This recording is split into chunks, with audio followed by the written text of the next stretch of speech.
Me, Mr. Shaky, Shaky, Shake. You can see me in the mirror. We're in my game room, as it is right now. The beef eater in the back there. Keep it up. That's Gaz. Hi, Gaz. Hi, Gaz. Gaz, love your show. Right? So, join along with us as we record a show, and there's Marty working away on some breath, our defender. So, also, and there's Chris. Not painting anything. Shocker. There's Johnny, and there's the game table out there in the other area. Okay. So, you know what? I should have done my other mouth. Anyway. That's what she said. All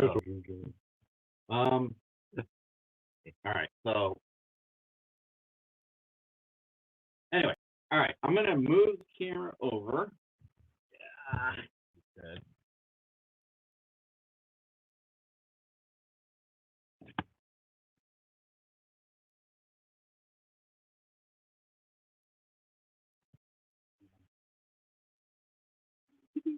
I know. That's good. Red herring. All right. Sorry about that. I don't know if you can see, but I'm right there.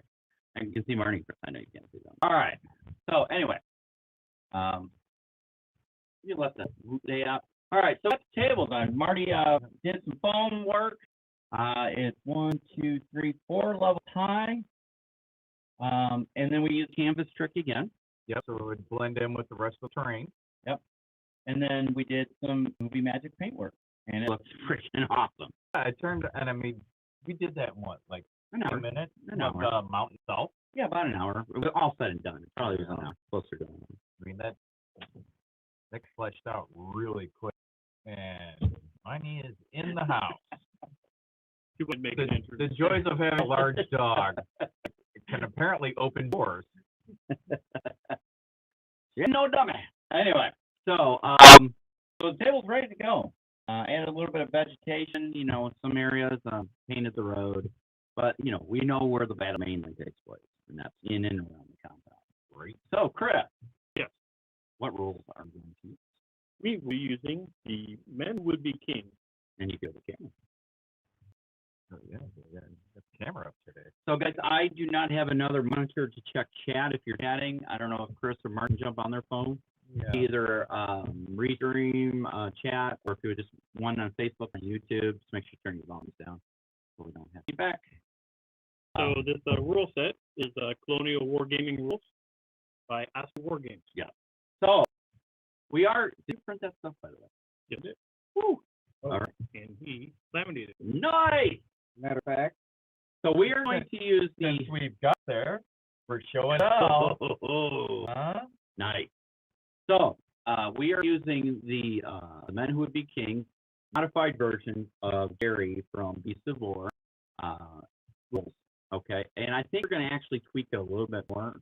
We'll talk about that here in a second. But when I played this game 3 years ago now, 2019, I think is when I played it. It was 3 years. It wasn't last year. 19. I think it was 19. Yeah. At Beast of War headquarters, we use Jerry's rules, where it's a card-driven activation, and you have these really nicely done rules. So the game itself is going to be 12 turns. Okay, 1 hour per turn. Yep. Right. Yep. Because the battle theoretically lasted 12 hours. It started at 4 p.m. and ended at approximately 5 a.m. When the sun started coming up. It would be 13 hours, by the way. All right, 4 a.m. But you're right. But if you, depending on what book you read, they say it ended somewhere between 4 and 5. Okay. So the amazing feat of this battle is that the British soldiers in the fort, there was depending on the resource you go to, it's anywhere from 160 to 130, 40 guys, right? Actual historical records that I've read, 139 jumpers. Yep. There were 139 British soldiers and allies within the compound of Orchestra, defending against 4,000 Zulus. So, and it took over 12-ish hours. They started out with 20,000 rounds of British ammunition. I don't know what the caliber. I don't think it was 303, but the Henry Martini rifles, Martini Henry rifles, whatever, however you pronounce it, I can't, Yeah, fortunately, the mission was also a The supply, ammunition yeah. depot. yeah. So they started with 20,000 rounds, and by the end of the battle, they were down to somewhere between 500 to 900 rounds left. They would not have survived another attack. That's pretty plain. If the Zulu leaders had just amassed all their remaining troops, 3,500 casualties, and just swarmed the compound, it would have been over. But by that time, I think the Zulu leaders decided it wasn't worth it anymore. You know, They got tired of that volley fire. We wearing them out. right. But they couldn't have put that volley fire up. If the Zulus had only known how much ammunition was left, this would be a way different day in history. Yeah, but also supposedly the relief column was in sight as well, or whatever. Yeah. So I mean, the Zulus knew that help was coming, right? So anyway, so we will be doing that. Was the timeline in the stuff you printed? Did Gary's timeline show in there? If not, that's no big deal. Because their timeline says 800 hours the hospital kept on fire. Each chart or something that happened. We did not print that portion of it. All right, I didn't see that. yeah, I don't remember seeing it, but he showed it off in the weekender last night, so I don't know if that's something new. I would remember that from the big brief. But so we're going to do our own take on Sitrep. It is my favorite Battle 2 game. It for many reasons. One, movie. It's one of the first movies I remember watching with my dad when I was a very young person. It was Michael Caine's first first real role. Yep. Yeah. So And introducing Michael Caine. So, and then we have our in-house impersonator, Color Sergeant Bourne. Right, steady lads, steady. Like, he's even got Got the facial hair. That's right. And yet, I'm going to be a Zulu commander later today. Weird. Your tunic, all that good stuff. And it's amazing how even in the heat of battle, the British were still powerful. So anyway, we are trying to get up to 400 Zulu miniatures, so we can have one miniature per 100 guys. Right? They play 4,000. So what is it? That's Michael. He said he might need another invite for his call. Okay. Oh yeah.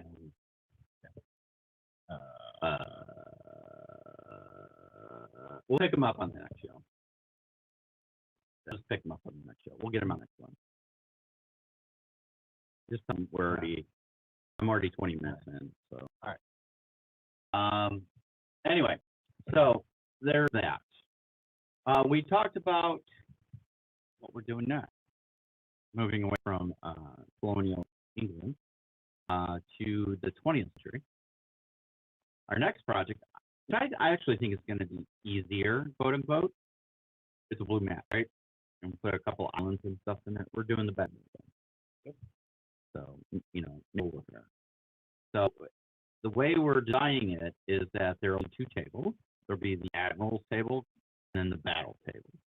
The Admiral's table will be a larger scale. It'll be that entire grid of the search area, which is how many thousand square miles, right? So you'll have little tokens that represent the different fleets and target and whatever, the representations of the island. And that'll be where everybody starts the game out as we search for. So the other question I have, we're using an Admiral's table to do this enemy searching for each enemy. How do we do movement that the other player doesn't see it?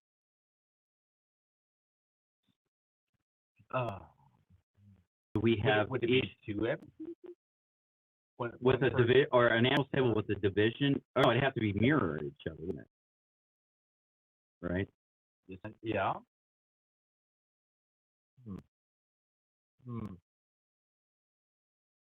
Two Think Your Battleship games. Right? Yep, right. Done. 18. You message John. The door upstairs is probably closed. So yeah, we have to come up with how are we going to simulate the fog of war for the Battle of Midway All we gotta do is spray paint down here again. That was working pretty well last weekend. So, yeah. So we'll have to figure that out, but or do we have like giant cart plotter type paths that each one does their movement on the pad, and then we have a judge would say, oh, you're within whatever. Now we put it on the animals table. There's a target sighted, and then we have to try and confirm it, and then once confirmed, we can say this is this fleet or this fleet. We'll have to work those out. But those are things to start thinking about now, because I want to simulate that big part of the Battle of Midway was where the hell are the Japanese fleet, right? Well, yeah, because the long pole in that barn for that battle was whoever found the other one first. Yeah. Has the We'll have the best advantage. Yeah. Yeah. Because they'll be able to launch aircraft and attack. So that'll be very interesting on how we do that one.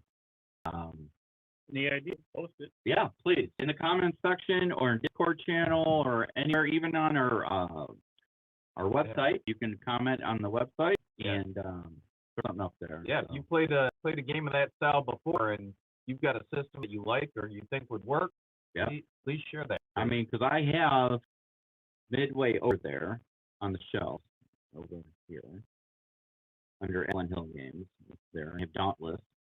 And we have a guest. Hi. Hi. Hi. You're on camera. I realize that.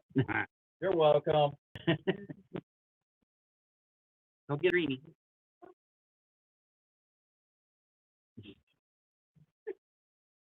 So for you guys there in Rio, we've got our first fish casualty. well, Marty. Marty, it was a duck. Snapped his leg, Yeah, boy. Ooh. How did those fall? Dog stuff. My stomp time. Why were they on the floor? Because every time I move around there, the news is, I brought spares. Okay. All right, don't worry about it then. Thank you, though. All right, moving right along. We fixed it, not a problem. Front rifle. I've got some upstairs. I know. Bill, I would like to advise you that I have also brought some British wounded marks, apparently. Nice. All right. So finishing up on the middle talk. So we'll have to come up with a hidden movement system. I can't remember how we did it in the Battle Midway game. It wasn't anything fancy. Believe me, it wasn't. I don't know. It might be. Oh, it's right behind you, right there on the game table. See, then.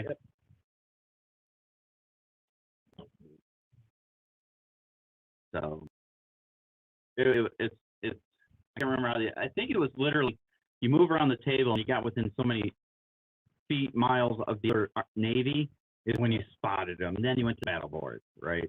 So you were both playing on the same table. It was just literally chess, if you almost, if you would. Yeah, at the beginning. Yeah. So yeah, that's the movement table there. It looks like battleship. It does. This Yeah. battleship. And then this is the billboard where you play aircraft attacking the ships. So we bought. So I bought files to print our own ships. We talked about that, I think, on last podcast. Yep. Did you know that the Victory at Sea set, Victory at the Pacific, which one is it? Victory in the Pacific? Or Victory at Sea? The Warlord. Victory at Sea. Okay. Yeah. Well, this is a series, but isn't it the Victory? Well, there's the Warlord miniatures game. Those are still the same scale as those other boats. Right. I didn't realize that. I thought they were a different scale. I'm like, but they don't have the boats we need. Ships, excuse me, Navy guys. They don't have the ships we need. So we'll just print them. I mean, with my new printer, things print like it's unbelievable how fast that thing prints. Well, yeah, and I think you can print out an actual, battleship, 1-to-1 size type thing. It's not that big, but that'd be cool. So, and I did tell Dawn I wanted to get another one, and boy, did I get it. Yeah, we saw that. Right. So, If we're going to do this right, we throw string and do it in the. that would be it. No, because then we'd have to do like explosions, and that would blow up the liner and pool. And We are not doing that again. No, sir. Marty knows what it takes to replace the liner in a big pool. That thing is a beast. Yeah. Yeah. So guys out there, if you have any ideas on how we can do fog of war hidden movement on Admiral size tables, would be interesting. Because I can't wait to see the miniatures on a battle table. Like this, like a bigger. Yeah. That'll look really cool. And Yeah. then having the planes and all that stuff. So now, obviously, the planes won't be scaled because otherwise they'd be like, Well, yeah. but it'll be cool. You always use the thing like they do with King Yankee, where the aircraft are 1 in 100 scale, or 1 in. They're a different scale. They're like 144. Yeah, 144 than the tank. And their thing is, well, they're up in the sky, so they're small. I was gonna say it's supposed to be like forced perspective thing. Yeah. And unfortunately, I think that's a weird excuse. Well, whatever. You gotta have some little airplanes. Right. I mean, We're gonna have lots of air. Yeah. It's midway. But you can't have them to scale because, well, like you said, the Boost 10 head. Right.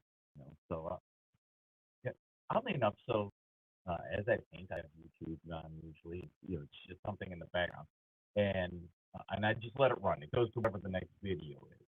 And the other night, Manny and Mel the Terrain Tutors scale episode came on, where you talk about all the different all the different scales in modeling in our hobby.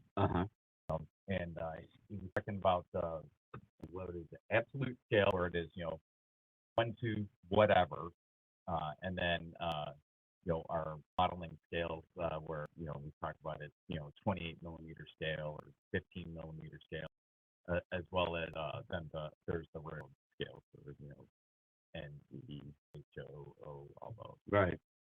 And what did he call it? No, I can't remember what he called it. There's where you essentially you have to mix scales in order to be able to game.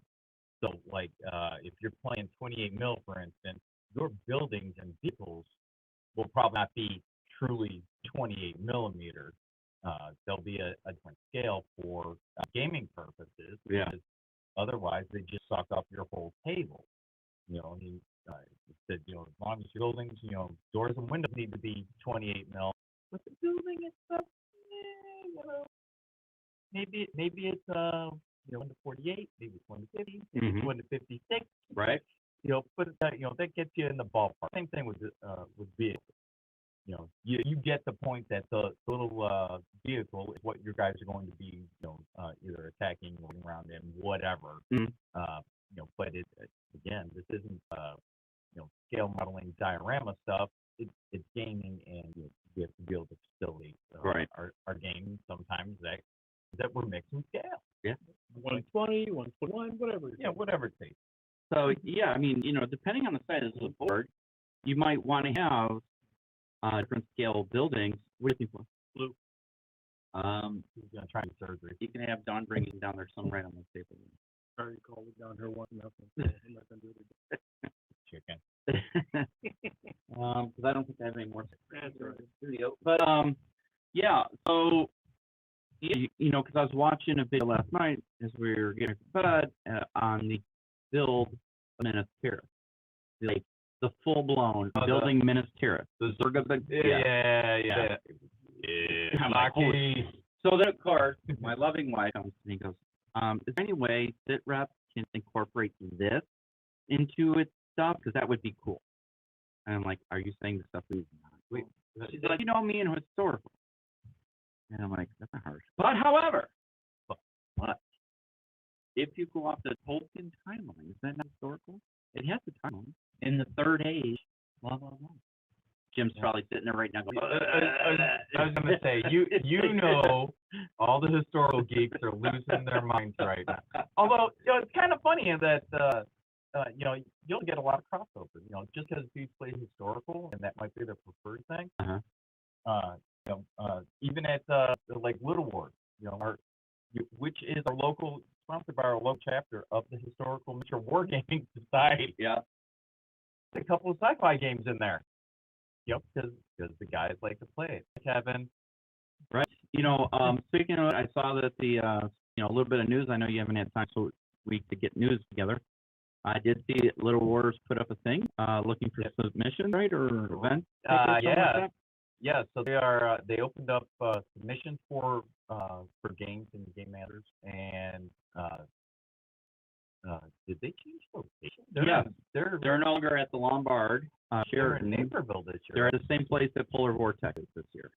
Which, by the way, Polar Is this Vortex weekend. is right now Yeah. as we speak. It just started. And today. Dan, I'm sorry you didn't invite me. Dan, I would have loved a personal invite for the Sitrep podcast crew to come out to Polar Vortex.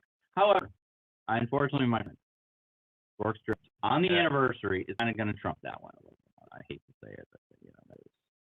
Although we could have sent a road game reporter. Well, here's my question. Yeah. Do they have any historical gaming there? They did some bolt action last time I was there, and they played Dust. I mean, yeah, and Dust is Dust would be alternative history, and Jeff, good job, buddy, Jeff Rackle, our local Chicago area Dust Warfare patriot, is running Dust games today there. Yep. But yeah, I don't know what straight up historical. Yeah, I don't know. I didn't look at the program. So this is the first day we've had for Vortex since the last time you and I went. Yeah. So up until today, you've been the reigning. I am currently the reigning historical painting champion for. How did that happen? Nobody else had an to qualify for historical. Hey, however, I did get third overall, so I did have to beat some people. Thank you very much. Thank you. And by the way, they were Dust managers. So you had to play with all day. Yeah, and I mean, that and was early on in my career. I mean, like, I think your first year, you really got back into playing this kind of stuff. Yeah, and because that was the last Depticon. Yeah. Because you had just gone into Depticon, your Dust stuff. Right. And then Polar Vortex was the following, and that right before COVID blew up. Yep, exactly. Yeah. Yeah. So, but it was just hip-hop stuff that I had. And, some guys were like, oh, that's pretty good. You should put that in there. And I'm like, nah. And then I went over there and looked, and I'm like, oh, there's like no competition. It turned out there was no competition. And Marty likes no competition. Like, well, it's an easy way to win. I got this. But you know what, though? It's a good way to get your in the water, per se. Well, it was kind of motivating, though. Cause I think everybody thinks of their own personal skill. Either they overestimate what it is, and they're a lot better than they are. And that happens more often than not. Or they underestimate it, and they're like, everything I touch is crap. I don't want to show these to anybody. Blah blah blah. And then now you have some outside people who are actually judging it. Who are seasoned veteran hobbyists and beginners, and they're like, okay, this is what we think, and then you get some feedback on like, dude, you got to scrape those mold lines. Dude, these were never meant to be competition. I concur. I should have done that. But yeah, I mean, a lot of it comes down to if you've never been in any kind of painting competition, is you just get in, learn the ins and outs of the competition. You kind of learn what people look for and type of things, and it makes you, if it's something you want to continue doing, it makes you up your game. Well, and I think that kind of the way I did it, Soft Place to Land is a smaller event. Your local game store probably does this on occasion. Yeah. That's a great place to go, and it costs you anything. It's minimal. Yeah. And usually if there's a cost associated with it, that's because either one, it's tied to a fundraising event for a charity, or two, that's how they're paying for the product. Yeah.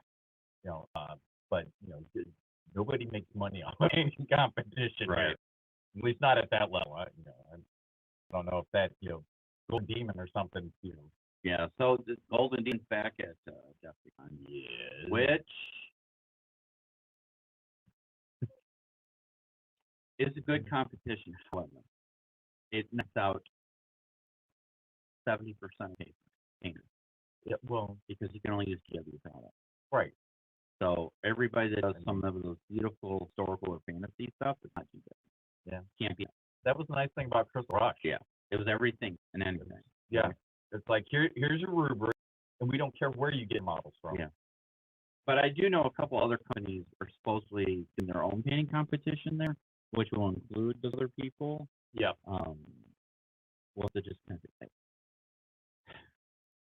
If my brother was here, he's gonna join us for the game later. But he'd be all about the GW. I don't want to say he's a GW fanboy, but that's all he plays. I mean, honestly, Well, as far as I know, he is gonna come and play Zulu with us, which is Yep. cool. well, we all have our go-to favorite game. Yeah, and that's fine. You know what? There's GW haters and there's fanboys. I'm in the middle. I don't really care. One way or the other. If it's what you like to play, play it.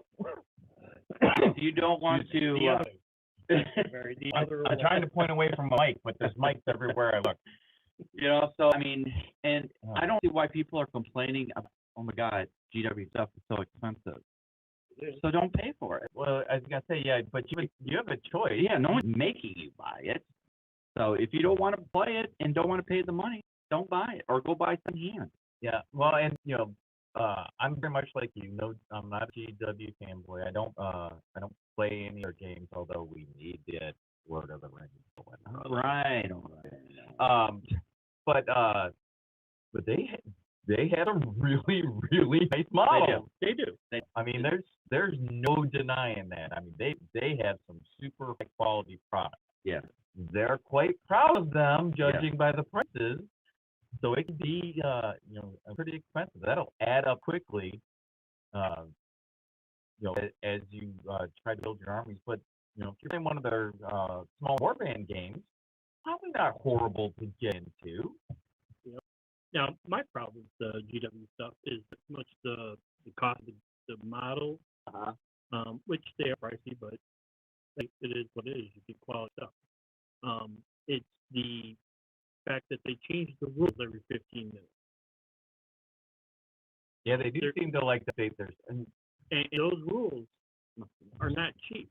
Well, for specifically for the 40 days, yeah. I mean, they're on what, 9th edition now, Mhm.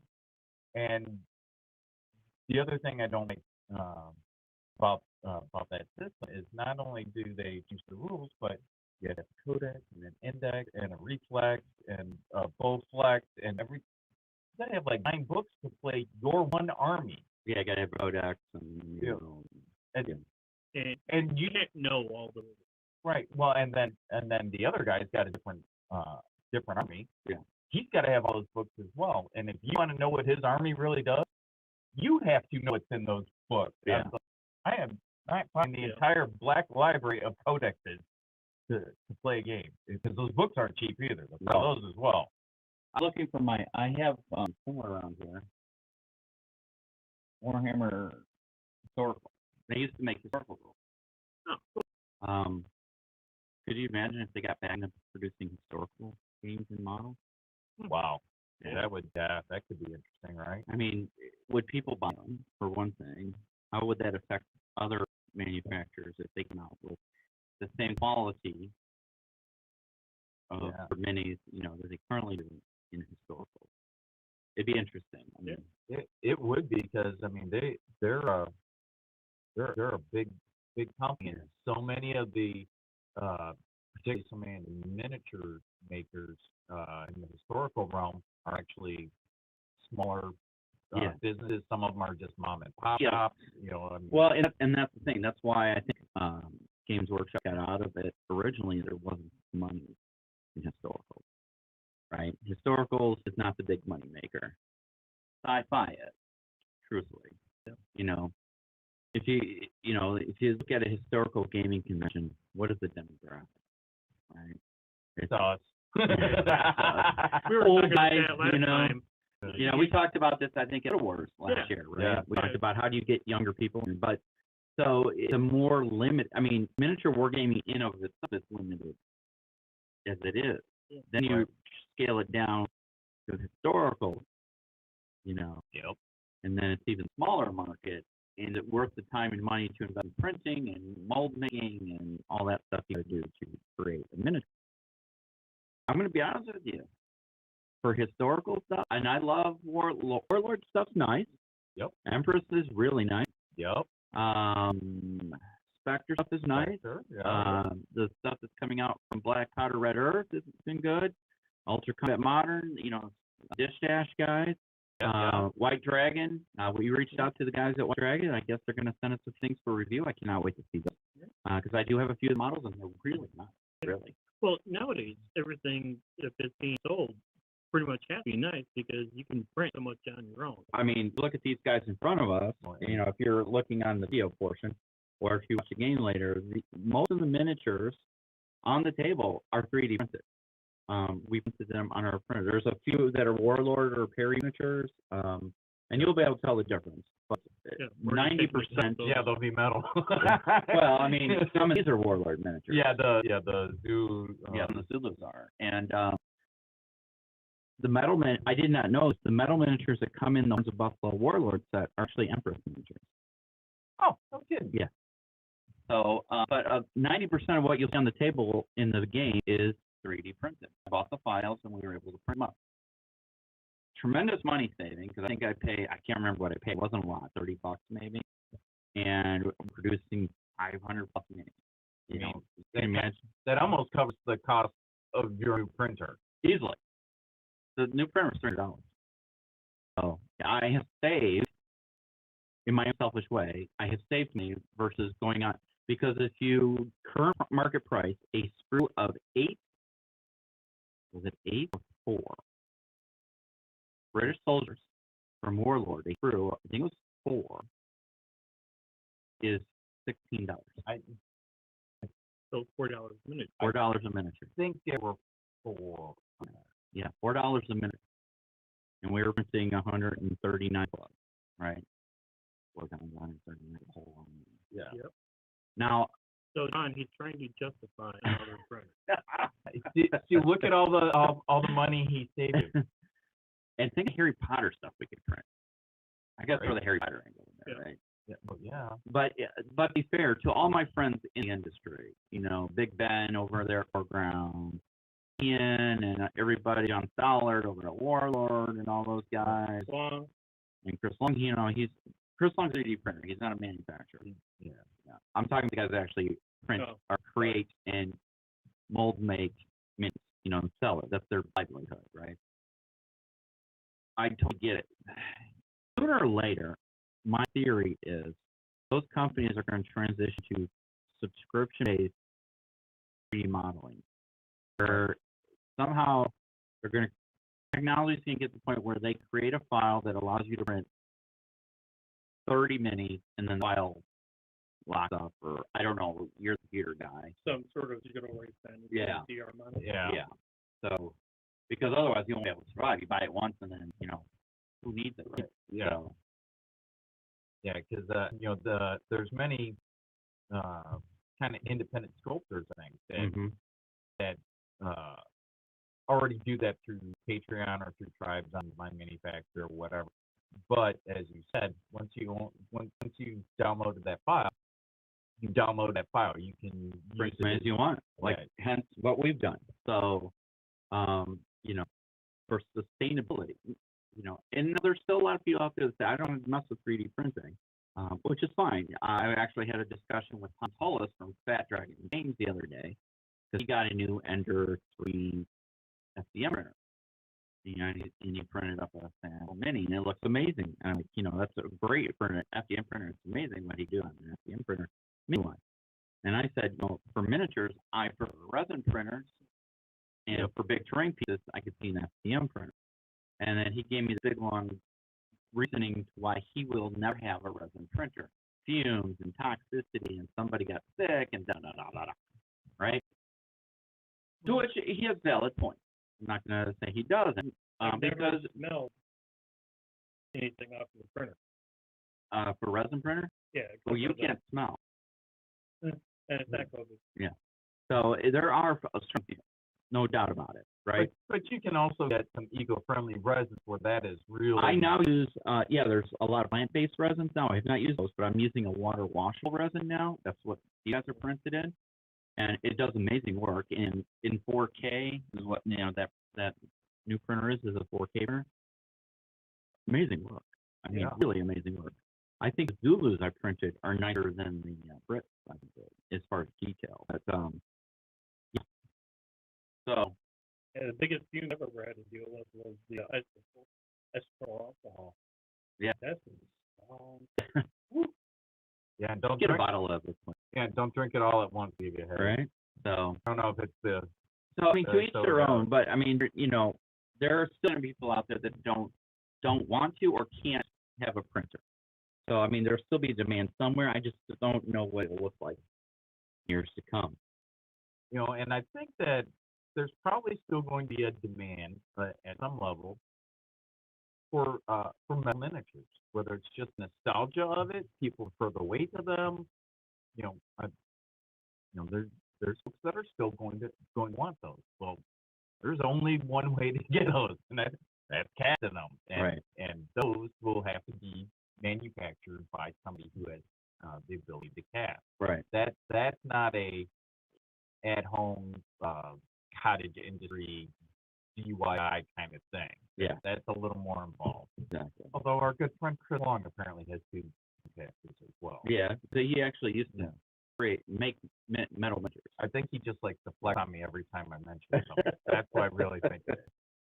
So. But yeah, no, I mean, while technology for 3D printing is readily available easily, I mean, it's so inexpensive these days. I mean, if you have an Amazon account, they're sending you emails to buy stuff. Yeah. Because they've been sending me emails to, hey, get this washing cure, get this printer, hey, look at this resin. Yeah. I mean, I get email every other day, literally, from Amazon, something along those lines. I mean, even my Photon frozen printer, the small one I have, I think you can get it under $100 now. I think it's on sale for less than $100 for a little resin printer. Yeah, and then you can get the bundles with that and the washing cure station, and they're like $200. Yeah, $250, something like that. So they're inexpensive. And then it's just a matter of getting the right software, because like these riflemen that Marty's picking up right now, these British riflemen, they came in two pieces. The main body and then the rifle and arm. And like, man, I am not going to print those separately because one, the rifles will break, trying to pull them off the ports. So I went in there and I edited the file, and using a very inexpensive CAD, I can't even recall, it wasn't Tinkercad, it was something else. I need one Blender. I'm here you can use in Blender, but I was able to combine the two parts into one miniature, and then resave it as one piece, and then just copy it onto the platform and print multiple out. Yeah, thanks a lot. I said Blender. Now I want a margarita. We'll bring out the Jimmy Buffett margarita machine later. Hey, after the show.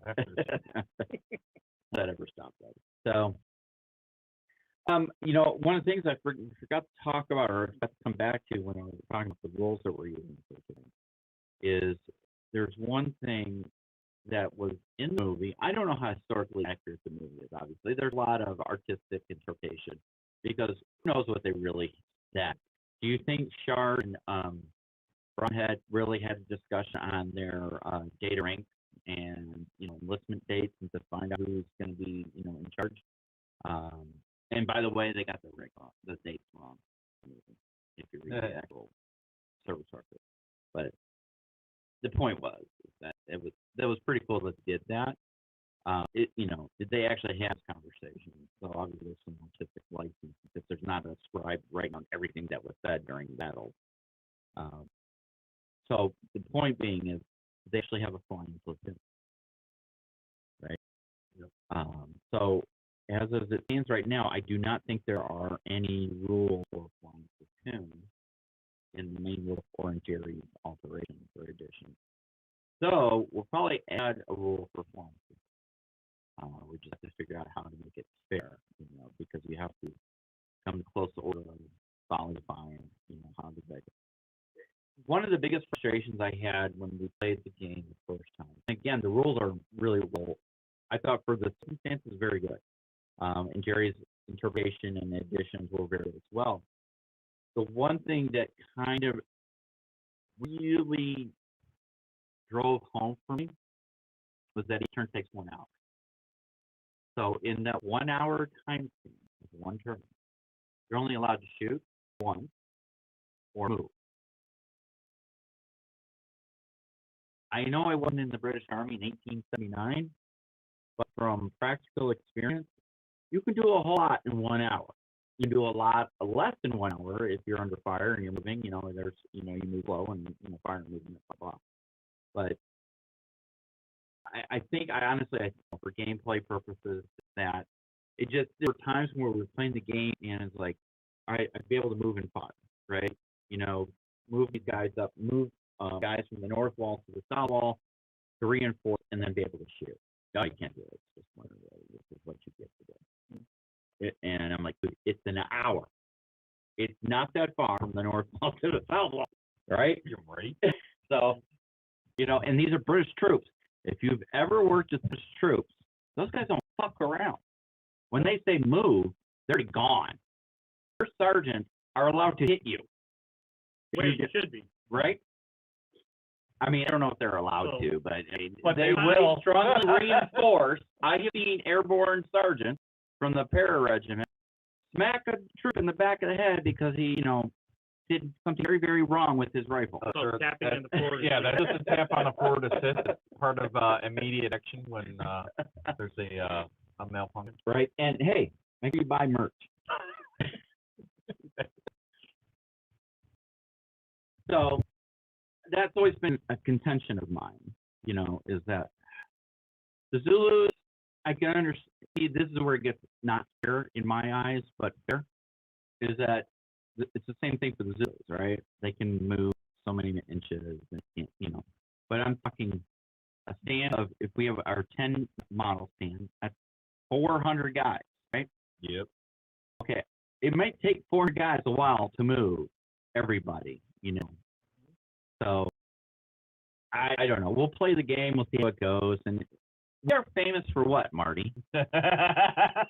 Adjusting on. Well, sometimes you have to modify the rules to suit the scenario.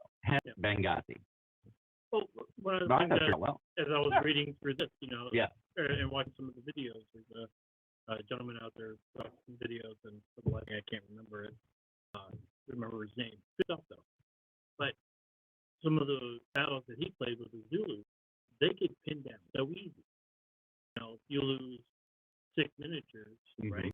It's leadership about how many miniatures you lost. Right. So you have 400 guys that got pinned down because they lost 6 guys, and that doesn't look anything like what we saw. Right. They had one outfit out there just getting shot, just a council weapon. Right. Yeah. So that seems a little awesome. I understand it, but for balance, play balance, you gotta have that, because otherwise you would never be able to stop the Zulus.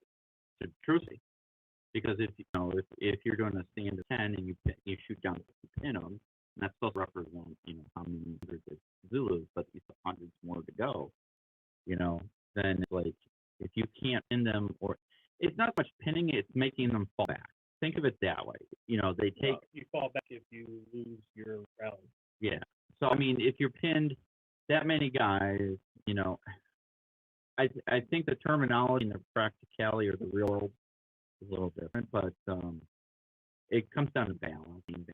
Yeah. Otherwise, the game would be on turn 2, turn 3, because they would just keep pouring through. It'd be fun. Yeah. So the nice thing is, the rifles have a longer range than the Zulus can. Now, don't get me wrong, Zulus run very fast, very far. But the bullet will travel faster and further. You don't have to worry about that. The Zulus will be running towards them, because they're going to take their little stabby spear, put it in your eye. So speaking of stabby spears, so last night I printed up a couple sets of spears. I think I can do 30 something. set on a board on my print surface. So I take a couple off, and I'm like, okay, don't freaking fit. They don't fit. Yeah. The holes in the hand grip, No. whatever, not big enough. Note this all. Next time, just So we may not have spears on the models. I mean, the workaround is we break all the spears off the support, and there'll be at least one spare. Sorry, forgot about that. But and when hot glue them to their hand, but it might look just wonky. I don't know. Too big. 6 are too big. I tried. Those would be too big. They're too big. Even the one with anyway? Yeah, they're too. So Is it, note to self: next time print them with the fucking. Sorry, guys. With the spears on them. And Which was what I was toothpicks are supposed to not do. 28 millimeters. Right. I mean, and that's what I was supposed to do the last time. field expedient. So Thin hair clip. you would almost like a sewing needle. That'd be daddy. I was gonna say that's got trouble written all over it. We don't need something that actually has the sharp point on it. Every time we go to move the model. Ow. So I mean, but when you look at the model, I'm looking at them right now. Jesus, I thought about it. And you know, when you're in the game, not gonna really tell. I mean, Well, it's a visual thing, really. and all the warlord ones that I've got all have a weapon. I was gonna say spears. They don't all have spears because some also have hatchets or tomahawk or axes, whatever they are. Your There's some Navy Burl yeah. There's dudes with clubs as well, and then some dudes with rifles. Yeah. There's a variety of weapons there. So it's what it is. I mean, really, it's just an excuse to a whole bunch of minis on the table and play an awesome game, you know, and be able to play it on the day in history. Yeah, and I think that we'll be able to accomplish that feat. You know, so there's certainly enough there to fill the table and immerse yourself in the game. Yeah, most definitely. and hopefully we won't be taking 13 hours. I can't remember how long it took us to play the game, but you know what? I was trying to dawn about that. It took us a long time. I mean, we started. What time did we start? Around noon, 1 o'clock, and we got done 10, 11 at night.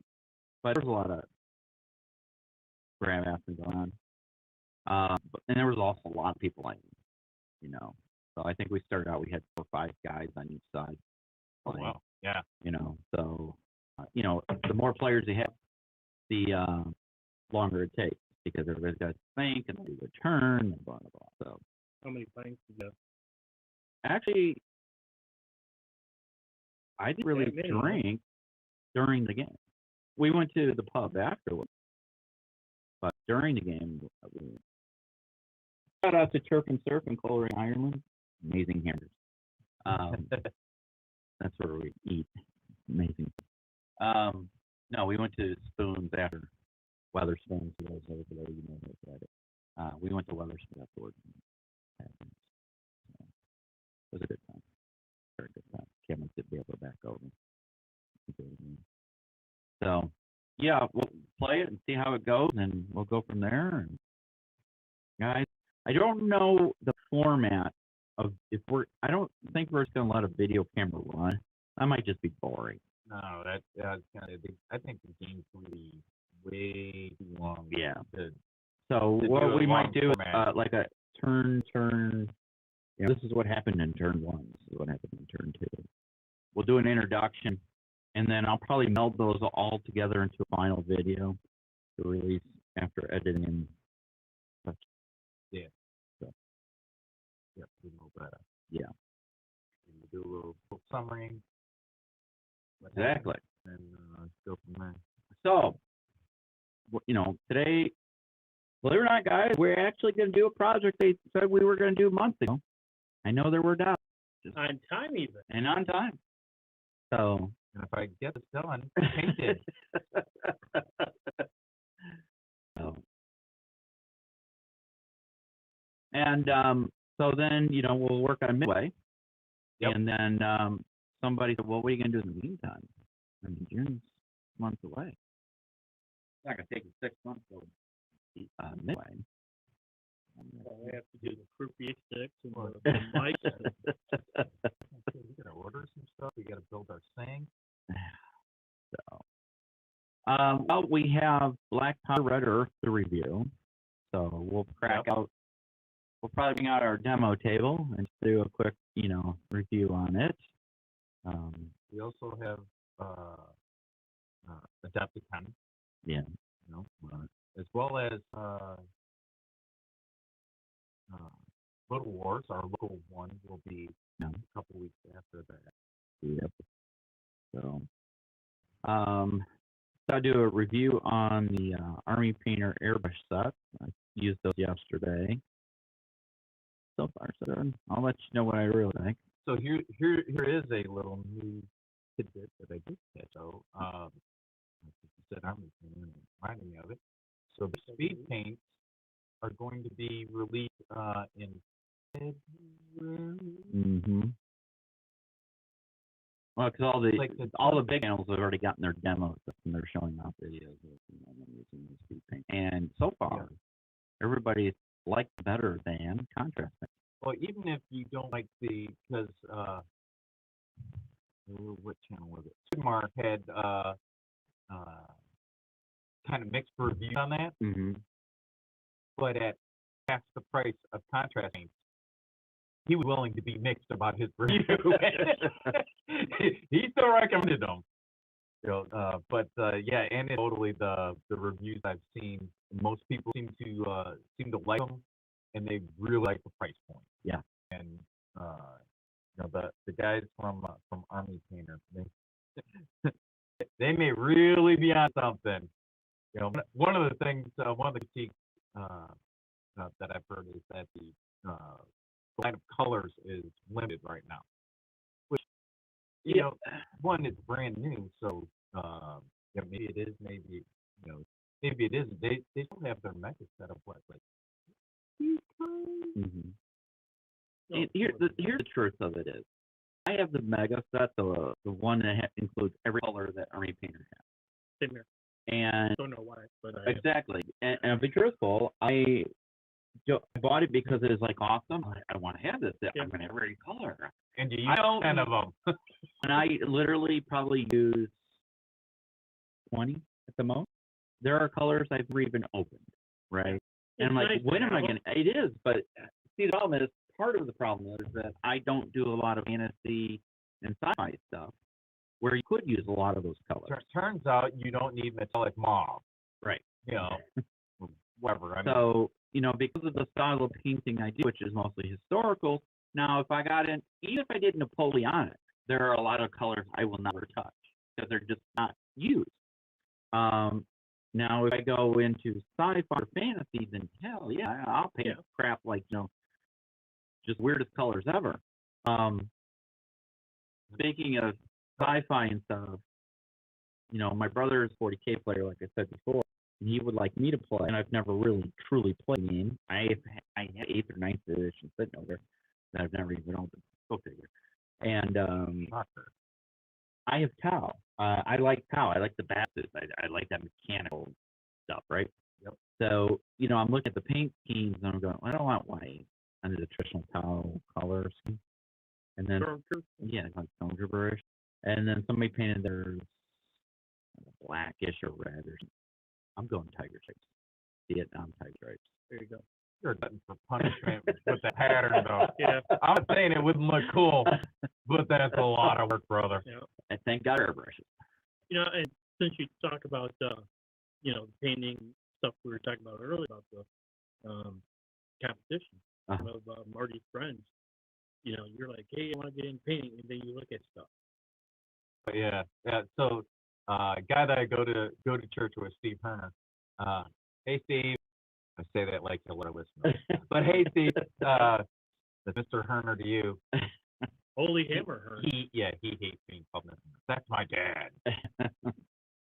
But Incredible.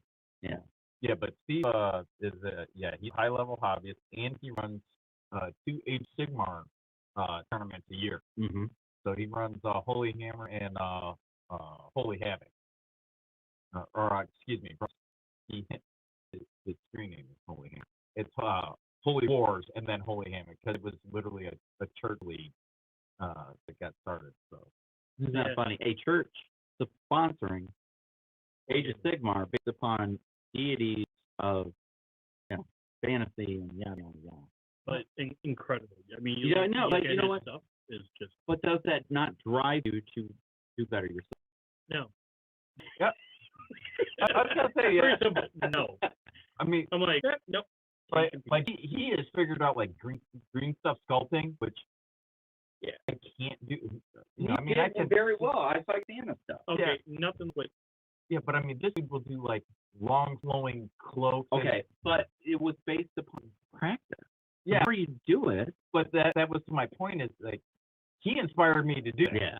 You know, I don't do it well, but I like. Well, apparently it can be done. Well, I've literally sat in the basement and watched him do it. So, and then we make it look so easy. That just but it's with practice. What is, the theory of repetition? Theory of repetition is you become proficient at something when you've done it 100 times, right? Kind of, if you want to get better at painting, you have to paint 100 times, Mhm. at least. And Or- that's why or once or twice. when I was coaching Virginia's softball team, I made them just, play catch. And I need 100 throws. Why? Why am I doing this? The theory of repetition. Mhm. The more you do it, the more efficient you become, the better you become at your hand-eye coordination, blah, blah, blah. memory, blah blah. Got to build up myelination, get those neural pathways set. Let's talk about something even cooler. We're going to change gears here a little bit. It's still war game related, historical war gaming. Laser printing Guns. for laser engraver? No. No. Oh, you want to talk about laser engraver? I mean, you cut the basis for our games today. Yeah. You did fun. circles and rectangles and squares And shoot. and shield. Shield. Full size shield. It's out in the truck. You So. use that laser cutter on that? Yeah. That's how big the laser cutter is. Damn. 2 foot by 4 foot. Because the shield is about 3'4" tall. Wow. I didn't know you used the laser cutter. Mm-hmm. Yep. How cool is that? It took me a lot longer to Well, because draw I asked, the thing than it did to I bet. print it. So did you do some artwork like the outline, like the Calkin patches? No. No? No, so we just used this as the base, and then I covered it with faux leather and Oh, nice. did all that stuff. Oh, very cool. That'll be awesome to see. What I was going to say is I had asked you earlier about if the laser cutter printer, or whatever you want, the laser cutter, does engraving. It does. So, like, if we wanted to do a special edition Sitrep podcast, Yep. we could engrave them. Yes. Now, when you engrave it, I'm assuming that the area that's engraved is rough, right? Or smooth. I don't know. Fairly smooth. I mean, Will it take dye? If you wanted to rub like a wash in there to color the engraving? maybe That would. Yep. So you need to find out. I was gonna say it Yeah, I'd be- can, depending on how you set it up, how deep you engrave it, blah blah blah. I'm just looking, how it will. It'll be interesting to see how it'll look, because if we could do our own special edition glasses and stuff, that'd be cool. Yeah. I mean, I'm gonna get back into doing screen printing. I mean, I don't know. I keep telling myself I'm gonna get the printer for mugs and glasses and those silk screen. But then I'm like, I don't know. Right now, I don't know. But it would be cool to have that on tap, where we could, do a dozen glasses. Like today would have been really cool to have commemorative glasses Yep. for the Battle of Orchestra 2022. So for glasses, I have to have a rotary tool Okay. that will spin. Uh-huh. So the laser head just stays. Yeah. One axis. Is there an actually, But yeah. okay. Yeah. And we've got the plank for it. Uh-huh. Yesterday, got the last piece that I needed, which is a tiny little belt. Uh-huh. And so now I've got all the pieces to assemble that. Very cool. Yep. and then So how does set up our- how does our the U. glass stay on the rotary thing? Gravity? It just sit on it. Oh, so it's upright? No, or it's- upside down, or? No, it's laying on its side, It's and the head's over it. Oh, and okay. it just and then- goes back and forth. Well, how does it not fall off the form or whatever? It's Or like a clamp or something? that's no, run? it's two rails. So it's kind of cradled in between Oh, rollers. yeah. And the Yeah. the rollers are what move the glass, and then the head just goes up and Oh, down. very cool. That'd be cool. So when you guys get to the point of actually produce some, I'll order some tumblers or pint glasses. We should shoot a video. Once we get it tuned in, you can. Hey, did you see? Already posted. We had Urgent Sitrep. Yeah. Watching the, Yeah, did you guys see that? You did he Supervisor. have safety glasses on? though? Yeah. Okay, excellent. Well, For all you people over in the UK for health and safety. Anyway, and it was all ventilated, and he had a respirator, and his his Cigar. name is Yeah, he had he had his his car was not lit for days to see him. Yeah. So, very cool. That'll be exciting. Because just think of the things you can do with that. Right. So, and some shot glasses. the bases like 8-9 minutes for a sheet. Nice. yeah. I mean, the 2x2 sheet. Yeah. And literally, you just program in what size you want, and then there's a whole baggie of 1-inch ones. So where are you gonna put your machine in your meantime? Stay where it's at. The problem with if I had it like I had it in the garage Mhm. or something, you have water circulating. Oh, it's water cooled. Yeah. How is it? How do you how's the water circulate? Is it like a tank or something? Or It's got a water cooler. And a pump. so I'm looking at my game room. We could turn this into a workshop. We got the printers down here. We got the butter down here. But then what do I do with all? Then we turn the hobby room into the game room. Because the hobby is a disaster. You can barely walk there right now. Because of course I started reorganizing my computer area, which was a big mistake. Which looks good. I got my UMPCs up on the top, and I got my my computer here. I have a 50-inch screen for my PC now, and then my other PC still a disaster, and then my comic book right there. So I don't even have enough space for all my comic stuff. But But I played Archon. Very happy. the laser It's a desktop. is about the size of your table. See, plenty of room, and we got windows. We can vent. Yeah, and yes, and you need ventilation for that. I do need a better exhaust fan. Yeah. The 4-inch 195 cubic or CFM. Yeah. No. No. Nope. Or we just turn the third bay in my garage into a workshop. And you have heat in your garage. My garage is very well insulated, and I just get a garage heater. So, Yeah, otherwise the cooling or the cooling system freeze on racing. That would not be good. must be raining up and hitting the. Oh. Anyway, sorry guys, we were hearing a. It wasn't just me. That's just an That's our initial Zulu probe for later in the We've got our scouts out. So, changing gears, like I was doing before I got distracted. Go figure. Squirrel. Yep. Big time. So, another wargaming format, because it's not all about miniatures or board games. Video games. DCS World. Mm-hmm. Guess what's coming out? Mm-mm. The Apache. Ooh. Oh my God, does it look? It was Do you mean like the Native Americans or no, the no, helicopter? the H-64D model. Just check it. Longbow. Yeah. And it was supposed to come out at the end of this one, but they just announced they're delaying it again because they're still working on the pilot model, and the different skins. Of course, you can have the 82nd Airborne skin. Just throwing it up, but, Well, something had to be airborne. but Turns out You it had can to be do- aircraft. you can do two group, like you can like the Tomcat if you want, or you can have they're kind of an AI gunner pilot. But it looks freaking amazing. I mean, it looks amazing. I cannot wait, because I'd like to get a whole troop together to fly. Because, I mean, you see the gun cameras, you can do the whole head, everything, you know? So, that's... Could you imagine the air sickness if you're a gunner and you have no, because when you're a pilot, you can understand what's going to happen. Yeah. But if you're just the front seat gunner pilot, yeah. Mm. I find myself, like, I was playing, Better like roller coasters. I was playing GTA 5 the other day because I'm trying to upload LSPDR.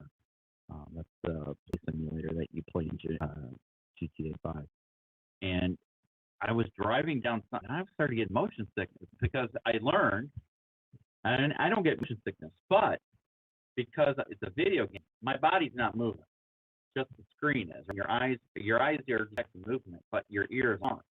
So it's motion sick. Yep. Yeah.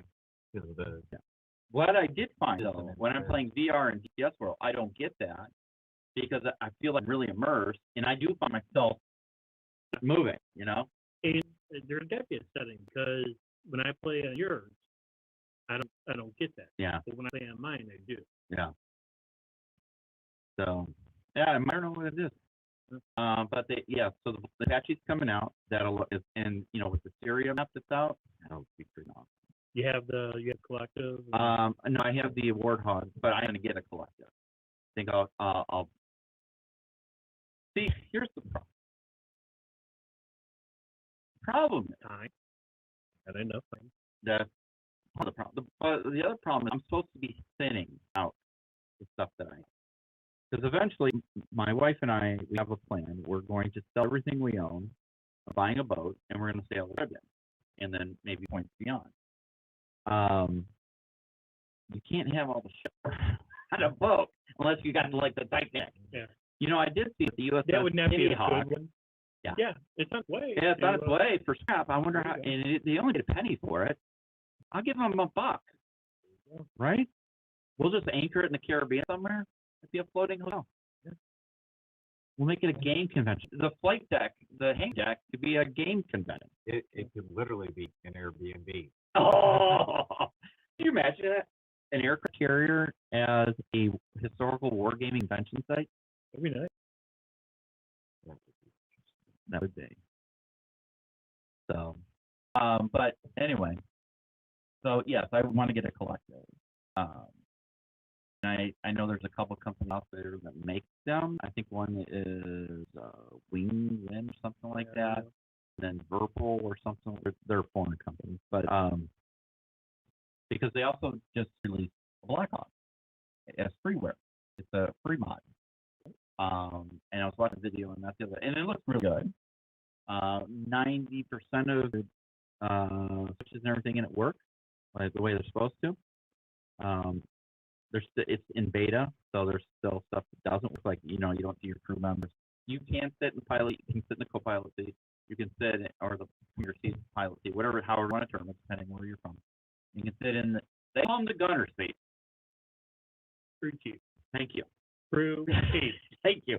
Because I'm sitting there talking to Don, and they're like, "This is the gunner seat 1. This is gunner," and I'm like, "Crew chief, that's my seat. That was the seat I always sat in right there. Crew chief." Yep. You know. So you can you can open doors and you can open the crew chief window. It would be cool if you get to the point where they model those, or somebody picks up a paid model that really puts some time into it, where you can have your crew chief stand up to do your rotor check, right? Mm-hmm. So that way you can watch the group stop, you know, come in and out and spin up and, you know, coming down. That would be really cool. Yep. You know, for fire guard and your, you know, rotor check. But the instrumentation is, now he says it's a Lima model. It doesn't look like a Lima model because if I'm not mistaken, Lima model had the digital dash. Where was that mic model? I don't remember. I thought Lima was Glass cockpit. Yeah, that's cockpit. But this one still has like an A model cockpit in it. So I'll have to go back. You're talking around first. No, you're a Huey guy. Huey. There was no glass cockpit on that. But you know, and then they're talking. I'm like, okay, let's see how they start the thing out. You know, they're going through. And these are games. They're not pilots, or they don't even have the helicopter experience. And like, yeah, you push this button for the tail wheel lock, and you keep it on while you're running it up. And somebody's going to share the pin, and I guess who's going to wear that pin around their neck? So the next guy shares business. Poor Bill Cheney. So, I mean, you can when you're doing a run up, so your tail is swimming, but if you have your feet on the pedals and you're doing everything where you're supposed to, I don't have my checklist anymore because I got in flood and old houses, but I had my checklist, and it's just, you can print one off the internet these days, free. But I thought it was really, because all I have right now is Huey, which there's nothing wrong. Nothing wrong with you. Nothing wrong, but I do love Blackhawk, and but I'm very excited about the Apache and that type of thing. So why do I bring that up in this format? Well, part of it is because we encompass all genres of gameplay. We don't talk a lot about video gaming. Mostly our stuff is board game, hex game, miniatures. But there is a big population out there that does simulations, combat simulation, war simulation, whatever you call it. And I do enjoy those games. Yeah. Whether it's flight simulation like GTS World Rock. I honestly don't. Even Microsoft Flight Simulator can't touch GTS World when it comes to combat military aircraft. Right. I play Arma 3. I haven't played in a long time though, because that game takes a lot of planning if you want to do missions and stuff. But when I was playing it all the time, it was really cool. It's a great simulation game. I play a lot of historical games. There's that Civil War one, I can't remember what it's called now, but where you fight the different battles, and from a general viewpoint, you're not skirmishing with plane level or company level or anything like that. So you can fight Gettysburg, Chickamauga, all of them. And that's a good one. I find those easier to play when it's just right. When you don't want to take the time to pull out miniatures and or set up a board or whatever the case may be. So I find it as a nice alternative to play a historical war game. And some of them are so done, you're not just moving pieces along a board. Your guys are moving, right? Animated. So you get a different perspective. There's a few games out there that I think suck totally. I mean, the Call of Duty games and the other one, Medal of Honor games, they're not working. They're skinned, aimed games, but I saw the one where they're jumping in V-Day or whatever. I don't remember when that is. I don't play them, but it looked really cool. And you're here, you got the guys jumping in.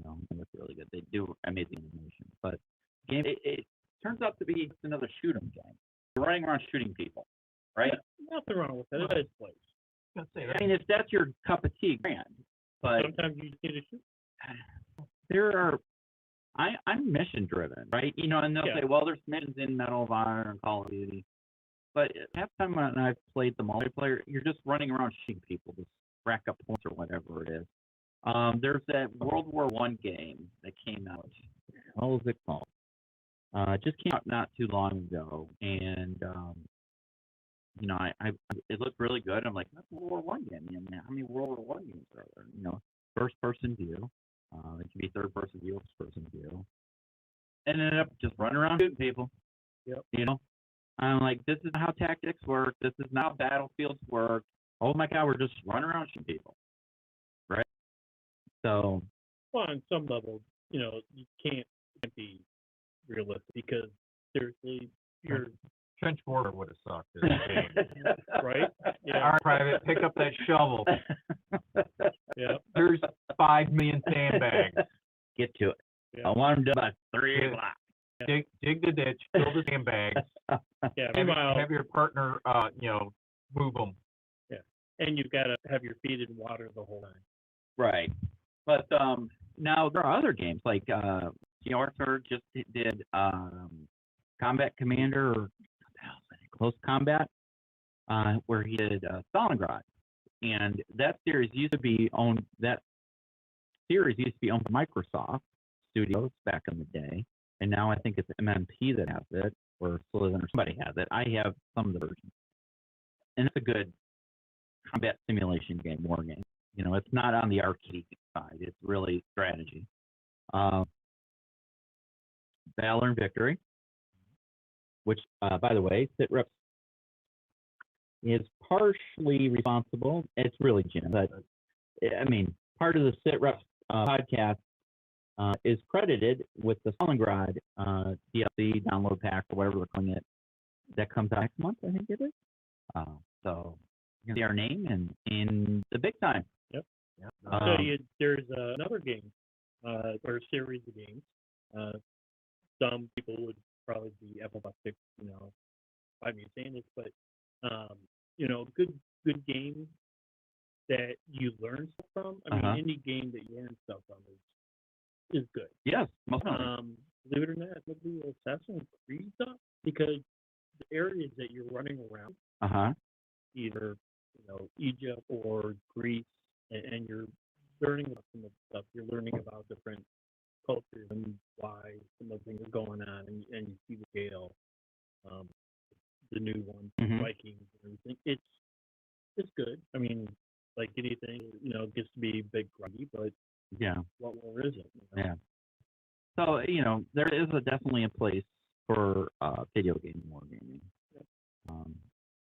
Just saying what you're looking for. I like more historically based ones.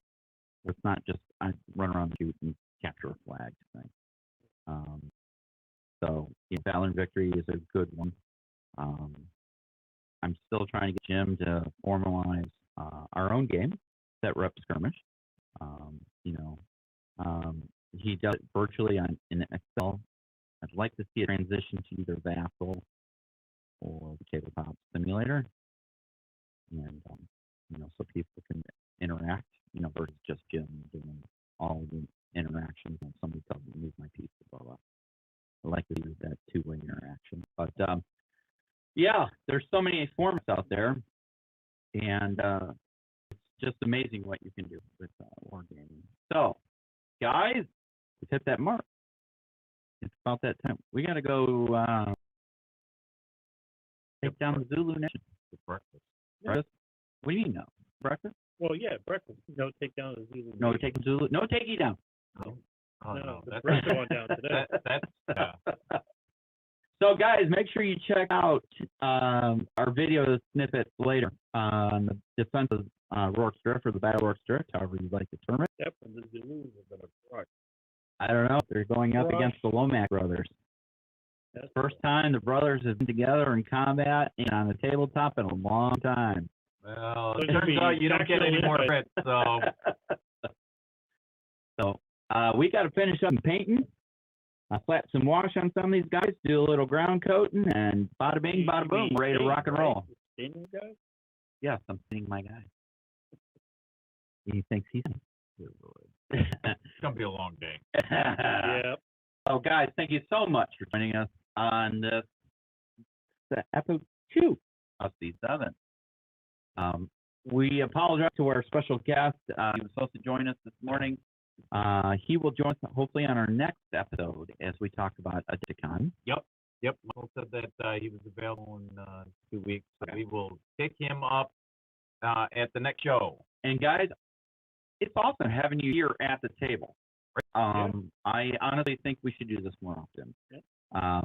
We have to change it to a time more convenient to do this. I'm cool with that as well, because I think the interaction's better when you're sitting across the table and everything. And having a little video up there, I don't know if it makes much of a difference or if you guys enjoy it. I hopefully will. If it was a last minute thought, next time we'll have a better camera stuff and to do it, because I do watch several podcasts and have their audio portion, and they just have a camera running. People who like to watch it while doing other things and see what's going on, like everybody watching Marty paint guys. Yeah. And sorry they didn't fall off anything yesterday, but we can try. The day's still early. Hey, don't worry. As it turns out, the chair that I'm sitting on, the seat is not actually connected to the frame. Oh, is that one of the ones that the screws on? Yeah. All right, rock on. Yeah, he's got a loose screw, that's for sure. Too bad. So thank you guys for joining us on this episode of the Sitrep Podcast. Make sure you check out our Facebook page, our YouTube page, our Discord channel, our Twitch channel, our webpage, thesitreppodcast.com. And there you can check out all of our different pages, including the supply room. And in the supply room, you can buy merch. So please help support the channel by buying merch.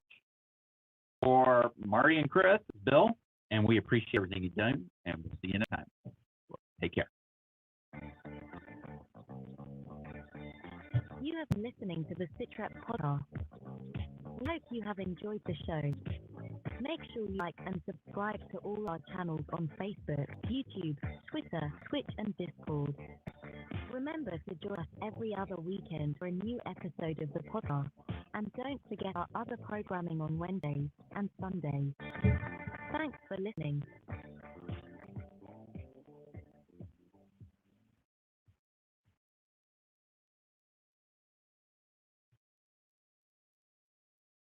We're up. Yeah.